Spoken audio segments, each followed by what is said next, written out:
বুঝতে পেরেছি, তোদের মতো ছেলেরা অল্পতে পোষায় না, এদের বেশিই লাগে। তুমি ওকে কেন সালাম দিচ্ছ?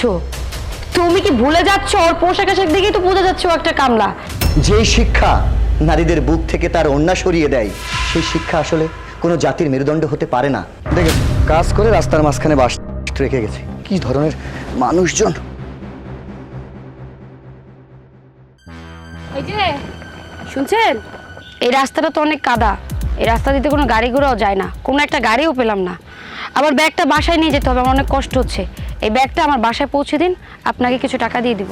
দেখুন, আপনি যেটা ভাবছেন আমি... কি ভুল হচ্ছে?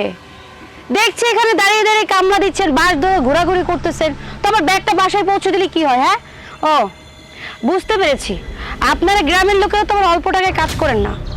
শুন, ব্যাগটা পৌঁছে দে, 200 টাকা দিব। আরে আপনি আমার কথাটা একটু বোঝার চেষ্টা করুন। আরে কি বুঝবো আর, হ্যাঁ? দেখছি তো বেশ দাঁড়িয়ে আছিস, গ্রামের ছেলে পেলে 200 টাকা পেলে তো হয়ে যায়। বুঝতে পেরেছি, তোদের মতো ছেলেরা অল্পতে পোষায় না, এদের বেশিই লাগে। যা, তোকে 300 দিয়ে দিব না, ব্যাগটা নিয়ে চল। আমি আসলে আপনাকে এটা বোঝাতে চাচ্ছি না, আমি যেটা বলতে চাচ্ছি... আরে চুপ কর, কি আমতা আমতা করছে? বুঝেছি, 300 টাকা হবে না, তাই তো? 400 দিব নে, ব্যাগটা নিয়ে চল। আসলে 400-300 বিষয় না, বিষয়টা আপনি আসলে আমাকে... বুঝতে পেরেছি, আর বলতে হবে না। 500 রাখবে তো? 500 দিব নে। আরে নে নে, ধর ধর, 500 টাকাই দিব নে, আয়।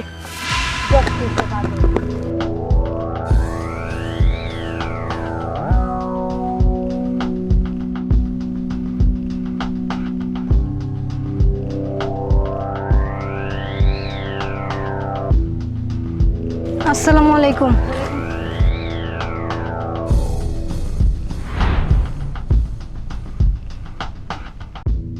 আসসালামু আলাইকুম। ওয়ালাইকুম আসসালাম। দেখলি তো, গ্রামের কত লোক আমাকে সালাম করলো, সম্মান করে, রেসপেক্ট করে, আর আমি কাকে কি বলছি?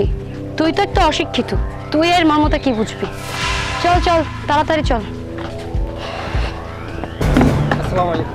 ওয়ালাইকুম আসসালাম। এই ঢ্যাপসের মতো দাঁড়িয়ে আছিস কেন? ব্যাগটা নিচে নামা, নামা। মা, মা। আসসালামু আলাইকুম। ওয়ালাইকুম আসসালাম। কি ব্যাপার মা? রাস্তায় সবাই আমাকে দেখে সালাম দিল, বাসায় আসলাম, বাসায় আসার পর তুমিও আমাকে সালাম দিচ্ছ, ব্যাপারটা তো আমি কিছুই বুঝতে পারছি না। আরে গাদা, আমি তোরে সালাম দিই নাই, আমি তো ওনাকে সালাম দিয়েছি। মা, আর ইউ ম্যাড? তুমি ওকে কেন সালাম দিচ্ছ? তুমি কি ভুলে যাচ্ছ ওর পোশাক আশাক দেখেই তো বোঝা যাচ্ছে ও একটা কামলা, আর ওকে তুমি সালাম দিচ্ছ? এই চুপ কর, তুই আর চিনস? আরে ওকে চেনার কি আছে? ওকে দেখেই তো মনে হচ্ছে যে ও একটা রাস্তার কামলা। আচ্ছা একটা কথা বলো তো মা, একটা শিক্ষিত মানুষকে কিভাবে রেসপেক্ট করতে হয় সেটাও বোঝা উচিত ছিল না? সেটাও বুঝিনি, উল্টো আরো টাকা না পেয়ে ও আমার ব্যাগটা হাতেই তুলছিল না। তখন আমি ওকে বললাম যে একটা কাজ কর, তোর যেহেতু টাকার লোভ, তাহলে আমি তোকে কিছু টাকা দিয়ে দিব না। ও মা, সে যাবে না, কিছু টাকা সে যাবে না। তখন তাকে বললাম 200 টাকা দিব না, সে 200 টাকাও যাবে না।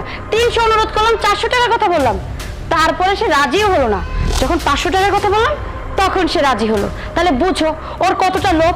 ও তো আমাকে রেসপেক্ট করলোই না, উল্টো আর ওর টাকার জন্য পাগল হয়ে গেল। যখন 500 টাকা অফার করলাম তখন আমার সাথে ড্যাং ড্যাং করতে করতে চলে আসলো। তাহলে বুঝো কেমন মানুষ। তোরে আমি শহরে রেখে লেখাপড়াই করাইছি, কিন্তু জ্ঞান বুদ্ধি কোনো কিছু করাইতে পারি নাই। কে স্যার, আমার মায়ের আপনারা চিনতে পারে নাই, ওর আপনি মাফ করে দেন। মা, তুমি এই কামলাটাকে স্যার বলছো? ছি ছি ছি মা, আমার তো তোমাকে দেখে রীতিমতো অবাক লাগছে। একে কেন তুমি স্যার বলবে? মা, তুমি এই কামলাটার জন্য আমার গায়ে হাত তুললে? চুপ, একদম চুপ। কারো তুই ফকিনি বাচ্চা কস? এই তুই মানুষজন চিনাস না? মানুষজন না চিনে তুই একজনের সম্পর্কে এরকম করতে পারস না। স্যার, আসলে আমার মেয়েরা চিনে নেই। কে ও শহরে থাকে তো, গ্রামের লোকজন ভালালে চিনে না। আরে উনি তো আমাকে এমপি সাহেব। উনি কি মানে? উনি আমাদের এমপি রোমেন ইশতিয়াক? হ, তুই না জেনে না শুনে স্যারের সাথে তুই কতটা বেদবি করছস, যা করা উচিত হয় নাই। যা স্যারের কাছে ক্ষমা চা। স্যার, আমার মা একদম ঠিক কথা বলেছে, আমি আসলেই আপনাকে চিনতে পারিনি। পথে যখন আপনাকে এই পোশাকে দেখলাম আমার কাছে কেন যেন মনে হচ্ছিল আপনি একটা কামলা, পথের পাশে মনে হয় কোনো কাজ করছিলেন, তাই আপনাকে উল্টোপাল্টা বলে ফেলেছি। কিন্তু আমার আন্দাজে এভাবে বলাটা উচিত হয়নি, আমাকে আপনি মাফ করে দিন। আমি এমনটা সত্যি এক্সপেক্ট করিনি। না না, ঠিক আছে। আসলে হয়েছে কি জানো, তোমার আসলে কোনো ভুল নেই। আসলে তোমাদের মতো যারা উচ্চশিক্ষায় শিক্ষিত হওয়ার জন্য গ্রাম থেকে শহরে যায়, তারা গ্রামের কথা ভুলেই যায়। তারা ভুলেই যায় যে গ্রামের মানুষ সাধারণ, কাদামাটি মাখা। তুমি আজকে আমার এই সাধারণ পোশাকে দেখে আমায় কামলা মনে করেছো, তুমি আমায় গালি দিয়েছো, আমায় বকা দিয়েছো। বিশ্বাস করো, আমার কিচ্ছু মনে হয়নি। তার কারণ কি জানো, আমি প্রথমে অবাক হয়েছিলাম, কিন্তু পরে বুঝতে পেরেছি তুমি এখনো ভুলের মধ্যে আছো। তুমি না উচ্চশিক্ষায় শিক্ষিত হওয়ার জন্য শহরে গিয়েছো, ইউনিভার্সিটিতে ভর্তি হয়েছো। তুমি হয়তো জানো না, আমি ঢাকা শহরে ইউনিভার্সিটি থেকে পাশ করে ব্যারিস্টারি পড়ার জন্য লন্ডনে গিয়েছিলাম। সেখানে মানুষদের সাথে মিশেছি।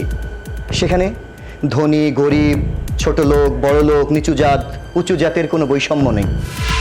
হ্যাঁ, তোমার ভিতরে এই আলটা মডার্ন এবং তোমার পোশাক আশাক দেখে আজকে যেটা আমার মনে হলো, আমরা বইয়ে পড়েছি না শিক্ষায় জাতির মেরুদণ্ড। সত্যিই শিক্ষায় জাতির মেরুদণ্ড, কিন্তু এই মেরুদণ্ডটা সোজা থাকবে ঠিক তখনই যখন মানুষ তার পরিবারের কাছ থেকে সঠিক শিক্ষায় শিক্ষিত হবে। তোমাদের এই জেনারেশন আলটা মডার্নের নামে, দ্রুত এগিয়ে যাওয়ার নামে, আধুনিকতার নামে আজ নষ্টামি শুরু করেছে। এই যে বাংলাদেশের অলিতে গলিতে আমরা পত্রিকায়, অনলাইনে প্রত্যেকদিন নিউজে দেখছি না, হচ্ছে নারীরা। কেন জানো?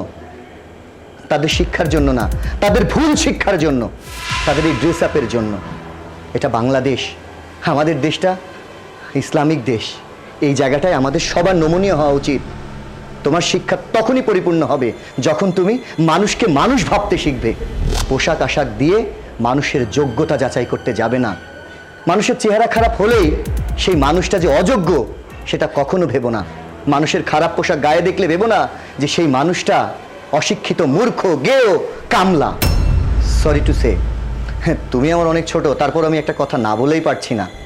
যেই শিক্ষা নারীদের বুক থেকে তার ওড়না সরিয়ে দেয়, যেই শিক্ষা একটা পুরুষকে বৃদ্ধ বয়সে হাফ প্যান্ট পরে সুইমিং করতে শেখায়, সেই শিক্ষা আসলে কোনো জাতির মেরুদণ্ড হতে পারে না।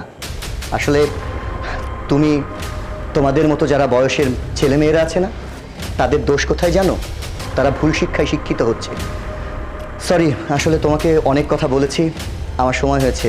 আর একটা কথা, আপনার কোনো অপরাধ নেই। আপনি কেন বারবার আমায় সরি বলছেন? আপনি আমার বয়োজ্যেষ্ঠ।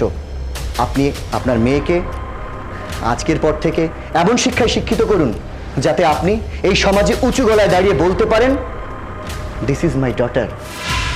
যাই হোক, সামনে তোমার এক্সাম, তুমি ভার্সিটিতে পড়াশোনা করছো, তোমার জন্য আমার এইটুকুই। I wish your good lack of your brilliant success.